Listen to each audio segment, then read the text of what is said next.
Well, yeah. To my to my surprise and to my dismay, to be honest, one's whole experience of trying to report the war and get anything done by the international community, so-called, to stop the war, which I could have been done very easily, to my continued dismay, shall we say, my differently and thereby deepened dismay, yes, a lot of traction.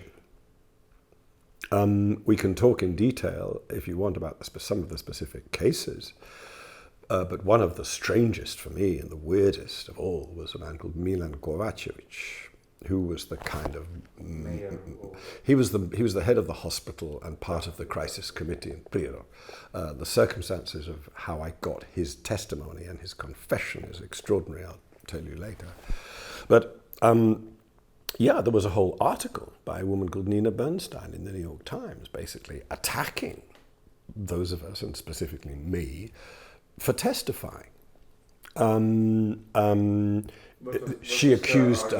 We were grandstanding, she said, as if it was some kind of ego trip. But excuse me, this was not grandstanding. This was a stressful, time-consuming, at the time one thought potentially dangerous thing to do.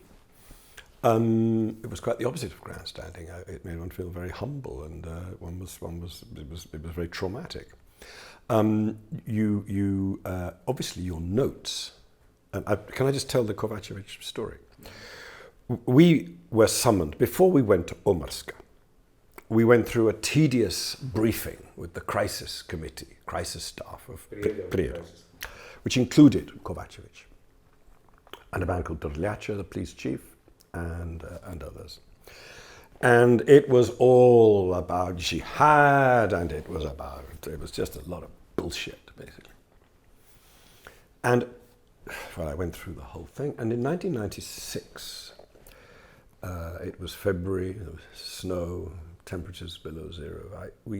I went with a colleague of mine called Roger Cohen from the New York Times, and it was just to sort of, who were these people? Let's try and find them again. The war is just over, the ink was still wet on the Dayton Agreement, and we found the mayor, Stakic, who just told a lot of lies. Dorljača refused to see us. But then there was this extraordinary morning when Kovacevic, who was back in his old job as head of the hospital, agreed to see us. And during about an hour and a half, during which he drank a good 2/3 of a bottle of rakia, he blurted out this haunting confession. Sometimes things crack in your head. This was something for psychiatrists. And he basically sort of admitted what he'd done. I was, of course, taking notes. Back to The Hague. I was actually back in America for the second try in 1997, and I got a call that the British had killed a police chief. I think I know who that'll be. That'll be Dorljača, and they'd arrested a man called Stakic and another man at the hospital. No name, but I knew who that was going to be, and it was. So, after the Tadic trial, I was back to testify against Kovacevic, and this was really stressful, because your notes are going to be, of course they have to be given to the defense. And all your shorthand, I do shorthand, it's called T-line, about 110 words a minute. All your shorthand is said to experts, notes in the margin are asked questions. Who is that person? Who is that telephone number? It's very, very dangerous and very, very stressful. And this New York Times article that came out after the Kovacevic trial said that I had handed over my notebooks for culling by the defense. No, I had not. The defense had every right to look at notes that were being used in evidence against this man. He's a genocidaire, he's a war criminal, he's a mass murderer and a mass torturer, but he's on trial, he has a fair trial. And I was cross-examined by someone. The defendant's lawyers were a very interesting lot. They were defending the cause, not the criminal. Really, they were. In this case, it was a sort of a Serbian nationalist from Chicago who was so committed to his cause. He actually did rather a bad job, to be honest, of defending his client. But I mean, it was really stressful. And this woman, this New York Times article said, you know, he'd handed over his notebooks, he's jeopardizing contacts, he's grandstanding. Roy Gutman, who I have the deepest respect for, a dear colleague, he was against it. He was against it. He said, we are the third estate, we are the press. We work alongside the law, not subject to it. And my response would be, hang on a minute. What kind of priests are we? Who elected us? We are citizens. If I see an old lady being mugged and stabbed on the street and her handbag taken, and two people see it, and one is a plumber and one is a journalist, does it mean that the plumber has to testify and the journalist not? I mean, we are subject to the same laws as everybody else. So yeah, it was stressful, and to my great disappointment, very, very few elected to do this. I don't know why.